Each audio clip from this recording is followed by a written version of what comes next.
ओम शांति। 21 अक्टूबर 2024। बाबा के महावाक्य।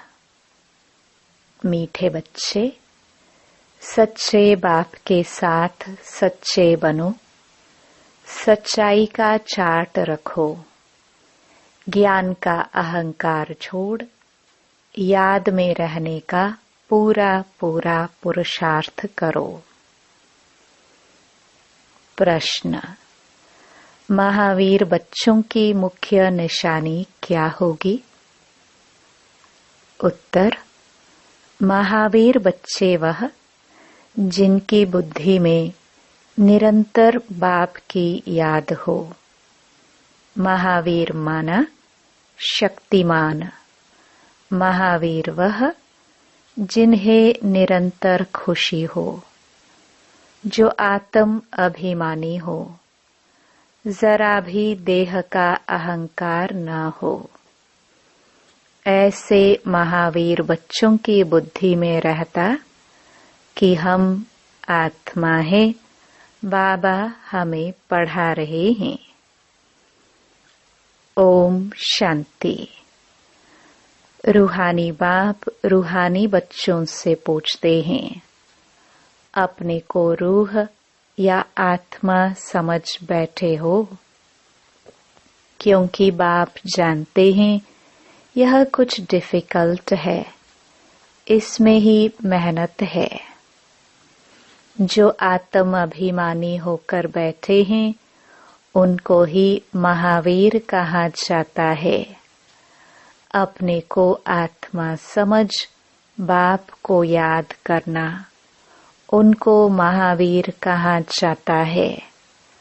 हमेशा अपने से पूछते रहो कि हम आत्म अभिमानी हैं। याद से ही महावीर बनते हैं, गोया सुप्रीम बनते हैं। और जो भी धर्म वाले आते हैं वह इतने सुप्रीम नहीं बनते हैं। वह तो आते भी देर से हैं। तुम नंबरवार सुप्रीम बनते हो। सुप्रीम अर्थात शक्तिमान व महावीर। तो अंदर में यह खुशी होती है कि हम आत्मा हैं।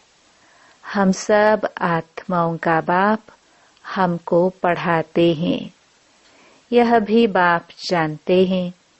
कोई अपना चार्ट 25% दिखाते हैं, कोई 100% दिखाते हैं, कोई कहते हैं 24 घंटे में आधा घंटा याद ठहरती है, तो कितना % हुआ?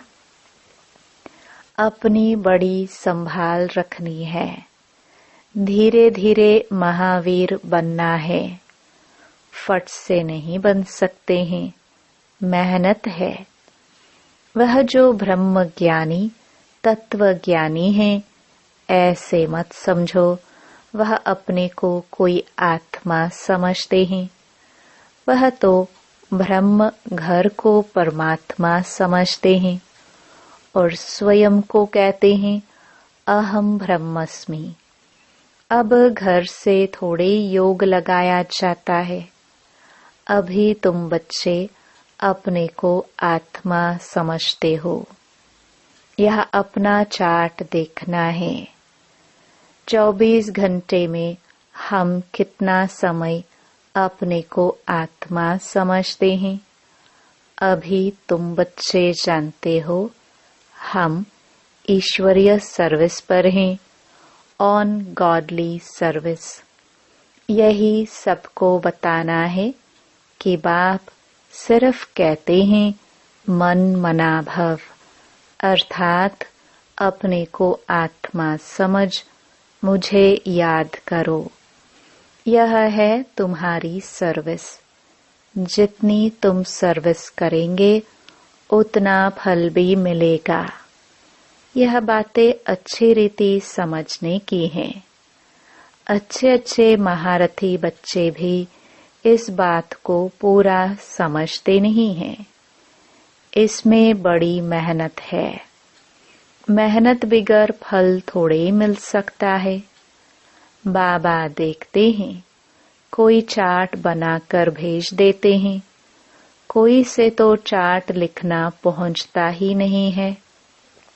ज्ञान का अहंकार है, याद में बैठने की मेहनत पहुंचती नहीं। बाप समझाते हैं, मूल बात है ही याद की। अपने पर नजर रखनी है कि हमारा चार्ट कैसा रहता है, वह नोट करना है। कई कहते हैं चार्ट लिखने की फुर्सत नहीं। मूल बात तो बाप कहते हैं, अपने को आत्मा समझ अलफ को याद करो। यहाँ जितना समय बैठते हो तो बीच बीच में अपने दिल से पूछो कि हम कितना समय याद में बैठे। यहाँ जब बैठते हो तो तुमको याद में ही रहना है, और चक्कर फिराओ तो भी हर्जा नहीं। हमको बाबा के पास जरूर जाना है, पवित्र सतो प्रधान होकर जाना है। इस बात को अच्छी रीति समझना है। कई तो फट से भूल जाते हैं। सच्चा सच्चा चार्ट अपना बताते नहीं है। ऐसे बहुत महारथी हैं, सच तो कभी नहीं बताएंगे। आधा कल्प झूठ दुनिया चली तो झूठ जैसे अंदर जम गया है। इसमें भी जो साधारण है वह तो झट चार्ट लिखेंगे।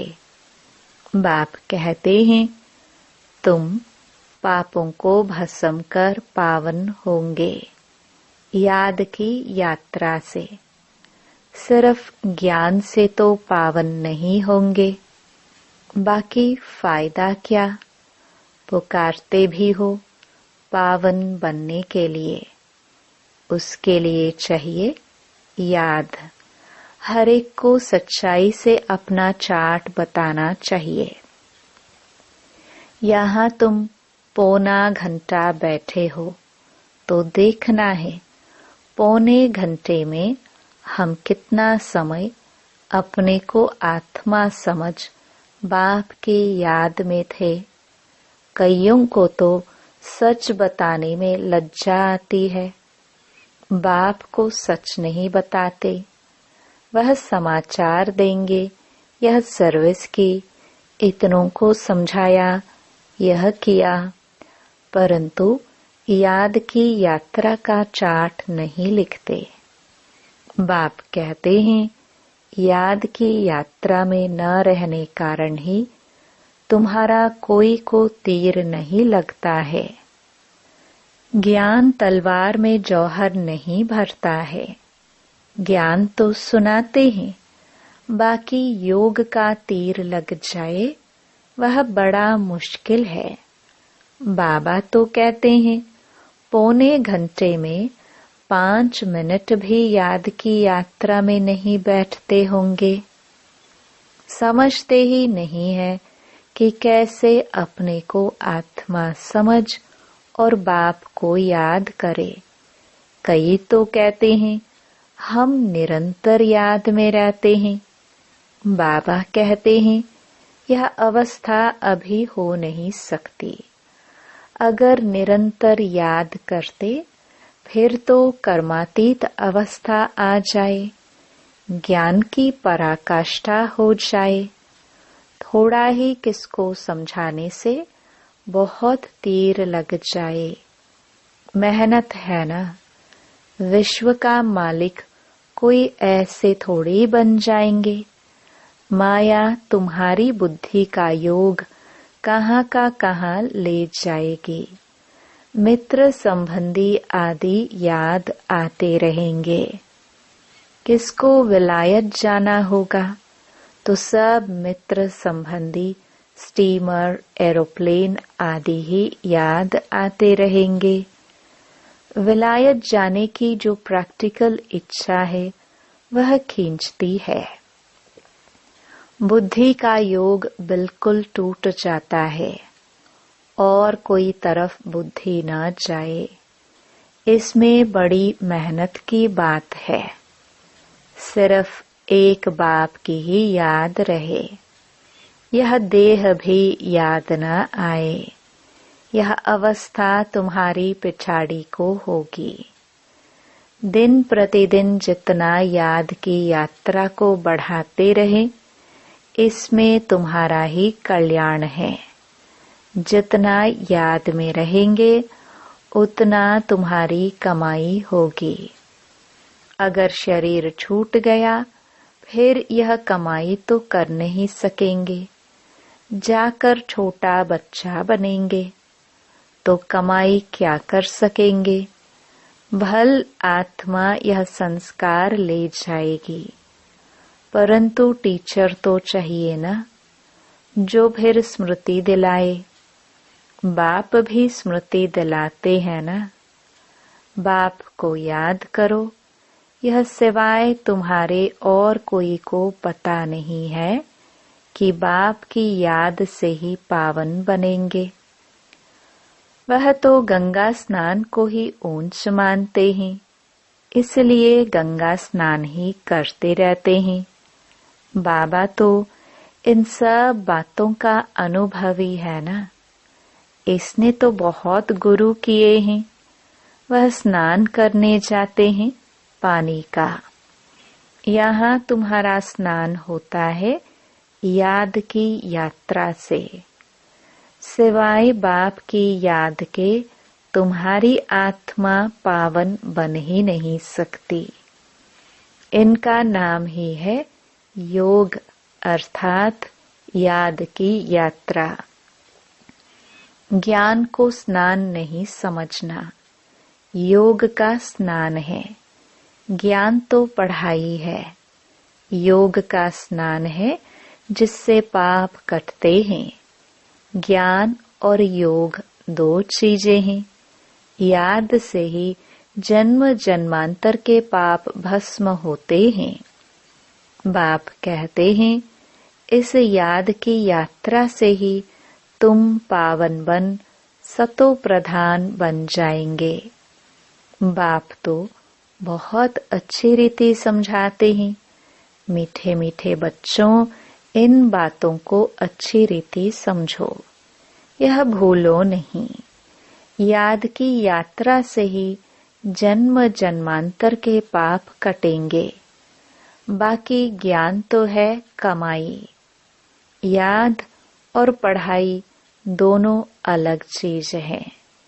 ज्ञान और विज्ञान, ज्ञान माना पढ़ाई, विज्ञान माना योग अथवा याद। किसको ऊंच रखेंगे, ज्ञान या योग? याद की यात्रा बहुत बड़ी है, इसमें ही मेहनत है। स्वर्ग में तो सब जाएंगे। सतयुग है स्वर्ग, त्रेता है सेमी स्वर्ग। वहां तो इस पढ़ाई अनुसार जाकर विराजमान होंगे। बाकी मुख्य है योग की बात। प्रदर्शनी व म्यूजियम आदि में भी तुम ज्ञान समझाते हो, योग थोड़ी समझा सकेंगे। सिर्फ इतना कहेंगे, अपने को आत्मा समझ, बाप को याद करो। बाकी ज्ञान तो बहुत देते हो। बाप कहते हैं पहले पहले बात ही यह बताओ कि अपने को आत्मा समझ, बाप को याद करो। इस ज्ञान देने के लिए ही तुम इतने चित्र आदि बनाते हो। योग के लिए कोई चित्र की दरकार नहीं है। चित्र सब ज्ञान की समझाने के लिए बनाए जाते हैं। अपने को आत्मा समझने से देह का अहंकार बिल्कुल टूट जाता है। ज्ञान में तो जरूर मुख चाहिए वर्णन करने के लिए। योग की तो एक ही बात है, अपने को आत्मा समझ बाप को याद करना है। पढ़ाई में तो देह की दरकार है। शरीर बिगर कैसे पढ़ेंगे व पढ़ाएंगे। पतित पावन बाप है तो उनके साथ योग लगाना पड़े ना। परंतु कोई जानते नहीं है। बाप खुद आकर सिखलाते हैं। मनुष्य मनुष्य को कभी सिखला न सके। बाप ही कहते हैं मुझे याद करो। इसको कहा जाता है परमात्मा का ज्ञान। परमात्मा ही ज्ञान का सागर है। यह बड़ी समझने की बातें हैं। सबको यही बोलो कि बेहद के बाप को याद करो। वह बाप नई दुनिया स्थापन करते हैं। वह समझते ही नहीं कि नई दुनिया स्थापन होनी है। जो भगवान को याद करे, ध्यान में भी नहीं है तो ख्याल करे ही क्यों। यह भी तुम जानते हो। परमपिता परमात्मा शिव भगवान एक ही है। कहते भी है ब्रह्म देवताय नमः। फिर पिछाड़ी में कहते हैं शिव परमात्माय नमः। वह बाप है ही ऊंच ते ऊंच, परंतु वह क्या है यह भी नहीं समझते। अगर पत्थर ठिक्कर में है फिर नमः काहे की। अर्थ रहित बोलते रहते हैं। यहाँ तो तुमको आवाज से परे जाना है, अर्थात निर्वाण धाम शांति धाम में जाना है। शांति धाम सुख धाम कहा जाता है। वह है स्वर्ग धाम। नरक को धाम नहीं कहेंगे। अक्षर बड़े सहज हैं। क्राइस्ट का धर्म कहाँ तक चलेगा।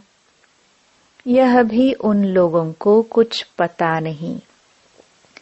कहते भी हैं क्राइस्ट से 3000 वर्ष पहले पैराडाइज था, अर्थात देवी देवताओं का राज्य था। तो फिर 2000 वर्ष क्रिश्चियन का हुआ। अब फिर देवता धर्म होना चाहिए ना। मनुष्यों की बुद्धि कुछ काम नहीं करती। ड्रामा के राज को न जानने कारण कितने प्लान बनाते रहते हैं। यह बातें बड़ी अवस्था वाली बूढ़ी माताएं तो समझ न सके। बाप समझाते हैं अभी तुम सबकी वानप्रस्थ अवस्था है। वाणी से परे जाना है। वह भल कहते हैं निर्वाण धाम गया, परंतु जाता कोई नहीं है। पुनर्जन्म फिर भी लेते जरूर हैं। वापस कोई भी जाता नहीं। वानप्रस्थ में जाने के लिए गुरु का संग करते हैं। बहुत वानप्रस्थ आश्रम हैं। माताएं भी बहुत हैं। वहाँ भी तुम सर्विस कर सकते हो। वानप्रस्थ का अर्थ क्या है तुमको बाप बैठ समझाते हैं। अभी तुम सब वानप्रस्थी हो। सारी दुनिया वानप्रस्थी है। जो भी मनुष्य मात्र देखते हो सब वानप्रस्थी हैं। सर्व का सद्गति दाता एक ही सतगुरु है। सबको जाना ही है। जो अच्छी रीति पुरुषार्थ करते हैं वह अपना ऊंच पद पाते हैं। इसको कहा ही जाता है कयामत का समय। कयामत के अर्थ को भी वह लोग समझते नहीं हैं। तुम बच्चों में भी नंबरवार समझते हैं।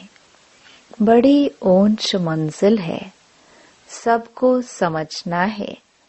अभी हमको घर जाना है जरूर। आत्माओं को वाणी से परे जाना है। फिर पाठ रिपीट करेंगे। परंतु बाप को याद करते करते जाएंगे तो ऊंच पद पाएंगे। दैवी गुण भी धारण करने हैं। कोई गंदा काम, चोरी आदि नहीं करना चाहिए। तुम पुण्य आत्मा बनेंगे ही योग से, ज्ञान से नहीं। आत्मा पवित्र चाहिए। शांति धाम में पवित्र आत्माएं ही जा सकती हैं। सब आत्माएं वहाँ रहती हैं, अभी आती रहती हैं। अब बाकी जो भी होगी वह यहाँ आती रहेंगी। तुम बच्चों को याद की यात्रा में बहुत रहना है। यहाँ तुमको मदद अच्छी मिलेगी। एक दो का बल मिलता है ना। तुम थोड़े बच्चों की ही ताकत काम करती है। गोवर्धन पहाड़ दिखाते हैं ना, अंगुली पर उठाया, तुम गोप गोपिया हो ना। सत्युगी देवी देवताओं को गोप गोपिया नहीं कहा जाता है। अंगुली तुम देते हो। आयरन एज को गोल्डन एज व नरक को स्वर्ग बनाने के लिए तुम एक बाप के साथ बुद्धि का योग लगाते हो। योग से ही पवित्र होना है। इन बातों को भूलना नहीं है।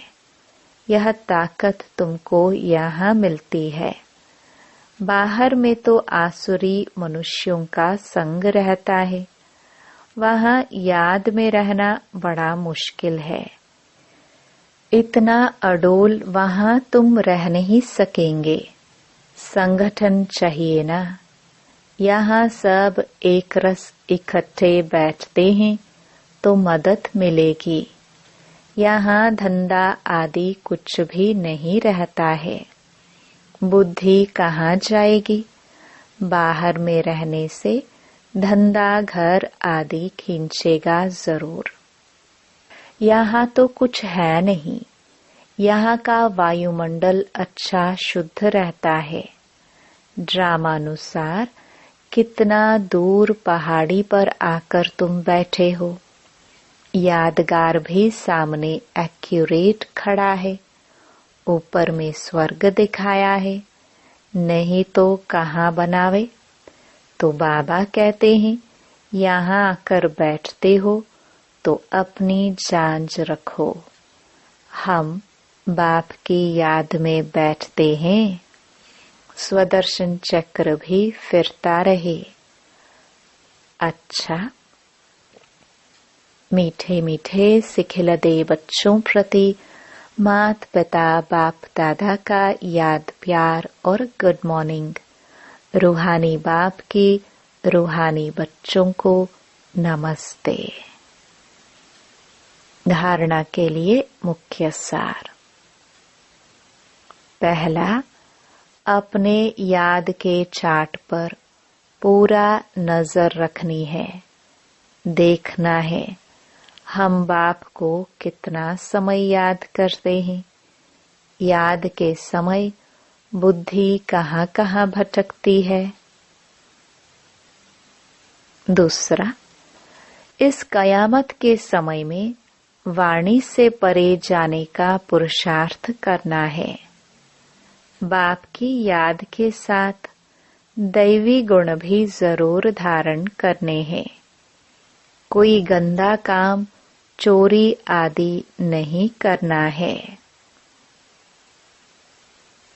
वरदान, व्यर्थ व डिस्टर्ब करने वाले बोल से मुक्त डबल लाइट अव्यक्त फरिश्ता भव। अव्यक्त फरिश्ता बनना है तो व्यर्थ बोल जो किसी को भी अच्छे नहीं लगते हैं, उन्हें सदा के लिए समाप्त करो। बात होती है 2 शब्दों की, लेकिन उसे लंबा करके बोलते रहना यह भी व्यर्थ है।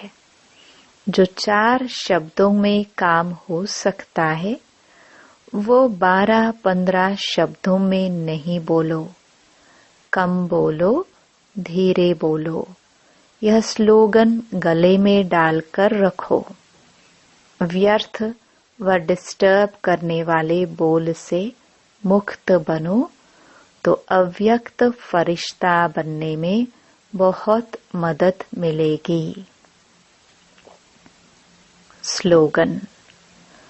जो स्वयं को परमात्म प्यार के पीछे कुर्बान करते हैं, सफलता उनके गले की माला बन जाती है। ओम शांति।